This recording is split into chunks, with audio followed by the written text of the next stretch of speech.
A long to-do list is intimidating enough, but when you're exhausted, that to-do list is much more likely to pile up until it's too overwhelming to tackle. When you're tired all the time, fatigue isn't just an annoyance. It can seriously affect your life and your ability to be productive. In this video, I'm going to show you some little hacks that you can start implementing today to wake up much more energized. And if you wait until the end, I'll give you one massive tip that all successful people do, and since I've started implementing it, I've been in this all-around great mood, which has massively increased my productivity. Also, before I start this video, I want to let you know that it's sponsored by my own mastermind, Practical Growth Academy. If you're interested, I create weekly animated book summaries, actionable worksheets to go along with the summaries, and also a monthly mini course of a topic that I think you'll find helpful. So far, there's over 25 video book summaries in there, and 7 mini courses on stuff like productivity, money management, social skills, and all kinds of other stuff that I think is really important in self-improvement. To get immediate access to all of this, plus a link to a private Discord server where all the members share stories, ideas, and we help each other grow, check the link in the description. Also, if you sign up today, I'll personally send you a $20 Amazon gift card. And you should know that the mastermind only costs $17 a month with a discount below, and you can cancel anytime, including the first month if you want to. So let's move on. Even with 8 hours of sleep a night, fatigue can take a hold of you and inhibit your productivity. There are a couple of factors that may contribute to tiredness throughout the day, but these factors have fixes that could include dietary changes, forming healthy habits, or maybe even investing in products that help you sleep better. So let's get on to the first one first, your diet. Diet fuels your ability to function throughout the day. The wrong dietary choices could be poor fuel and contribute to your fatigue. So try to keep track of what you eat throughout the day for a week and then ask yourself, are you getting at least 1,200 calories a day? Now, this is the recommended amount of calories for adults and to try to consume throughout the day. If you're exercising excessively, you'll need more calories to replace most of the ones that you're being burned off during the workout. I probably eat around 2,300 to 2,500 calories a day, and some people at my gym consume over 4,000. Also ask yourself, how much iron am I eating? Iron is crucial for daily functioning. It's a crucial component for transporting oxygen throughout the blood and throughout your body. If you're not consuming enough iron, your body won't have the ability to transport oxygen to where it needs to go. Because of this, you might become anemic and experience a range of symptoms that include fatigue. Iron can be found in a range of healthy foods, including green vegetables and liver, which I'm not a big fan of. But fruits and vegetables with vitamin C can also help absorb iron and bring it into the red blood cells where it is needed. Another question to ask yourself is, how many vitamins are you getting? The right amount of calories doesn't mean you're eating the right foods for the type of energy that you want. If fruits, vegetables, and other foods with vitamins and minerals don't appear in your daily diet, it's time to make some changes. And honestly, I've just been eating a multivitamin every morning, but don't be tricked because like I said earlier, most people need 1,200 calories, even though most adults eat over 2,000 calories. And the same goes for vitamins. It might say 100% recommended daily dose, but do some research and test with your body starting slow to see what really affects you. Quick fixes for energy boosts include leafy greens, almonds and nuts, or even a dash of lemon juice in your water. Also, one more thing, B vitamins are crucial for energy boosts, and I think that's actually what is mainly in 4-Hour Energy. But these can be hard for you to find if you eat a meat-free or a plant-based diet. In fact, when I stopped drinking coffee for a whole week, I just took, I think it was 1,000 milligrams of B12, and even though I had a few caffeine headaches, my productivity never seemed to suffer. So if your meals throughout the day aren't helping you reach your goals, a simple multivitamin like the one I mentioned can check off all of your required vitamins off your list before you even have breakfast. Another question to ask yourself is, am I avoiding sugars and simple carbs? Sugar gives you a rush of energy, but it's only temporary. Once you've experienced this spike in blood sugar, it'll actually come right back down to where you started, and sometimes even lower. This constant up and down can be exhausting for your body. If you're looking for a quick energy boost, turn to snacks like a handful of nuts rather than a chocolate bar. Here's a little story. Honestly, my friend and I, we cook spaghetti every now and then, and it's absolutely amazing. I mean, spaghetti is like my favorite meal ever now. However, after eating a whole bunch of spaghetti, because I usually eat a bunch of it, I start to get groggy, and then most of the time right after like 30 minutes, I just fall into a nap. So try avoiding loads of simple carbs. The second to last question to ask yourself is, when do you stop drinking coffee? A nice cup of joe is a great way to start your morning, and I usually start all my mornings with coffee, but if your coffee habit carries over into the mid-afternoon, you could be setting yourself up for a bad night's sleep. So please don't drink coffee after 3 p.m. if you plan to go to bed before 10 p.m. Now, if you do enjoy a hot drink after lunch, maybe switch to decaf coffee or even hot tea, something that won't prevent you from going to bed at night. And the last question about your diet is, are you drinking enough water? Energy isn't just about the food you eat. Think about how much water you drink throughout the day. I think the recommended amount of water per day is 2 liters, but I usually just keep a full bottle of water next to me, and whenever I'm thirsty, I drink it, and it kind of becomes a habit. Dehydration can tire you out throughout the day, even if you're eating an otherwise healthy diet. So if you need motivation to drink water throughout the day, apps, and there's also specialized water bottles, can remind you of how much you need to drink to stay hydrated and stay energized.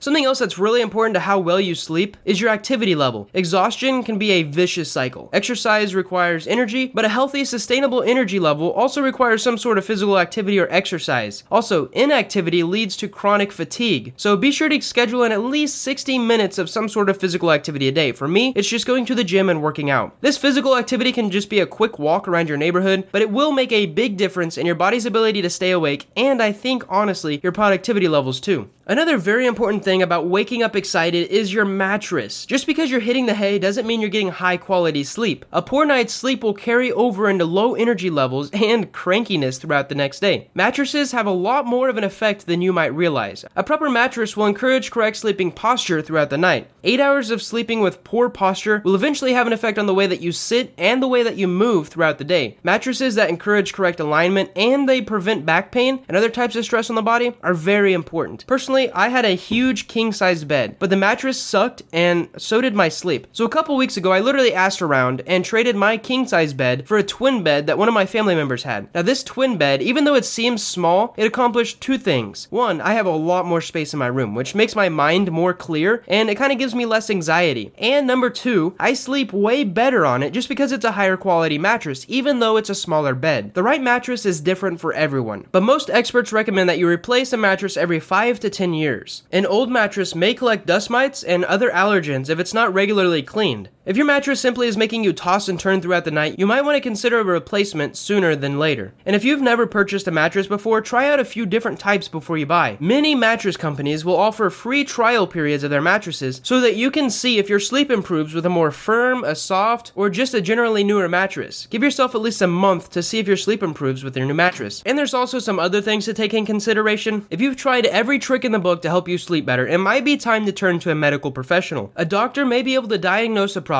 and give you suggestions for your treatment. Common health conditions that contribute to fatigue include any type of thyroid disease, depression, chronic fatigue syndrome, insomnia, anemia, and diabetes or other blood sugar issues. And I want to tell you the biggest factor in waking up excited. For me, the biggest and most important factor in waking up early is simply having something exciting to wake you up to. For me, it's been all kinds of things throughout the years. Maybe even going fishing at my dad's pond, launching my most recent sales course, sending emails out to you guys, posting a new video, working on a collaboration. Heck, I've even been excited to wake up and clean my car before it gets too hot outside to do it. Find something that excites you every morning and wake up to do it first thing. I remember when I was like 10 years old and I had a Game Boy and I'd play Pokemon for 30 minutes before I went to school, and I promise you, I woke up every morning for like 2 weeks, excited, energized, and sometimes even earlier than normal, just because that's what I loved doing. So I recommend find something that you love to do that wakes you up and gets you up out of bed every morning, because it'll have an immense impact on your entire day, I promise it. Thank you guys so much for watching. I hope to see you in the next video. Oh, and if you want a list of my top 10 books plus little mini summaries of them, check out the link in the description, and you can also join my email list. I'll see you in the next video.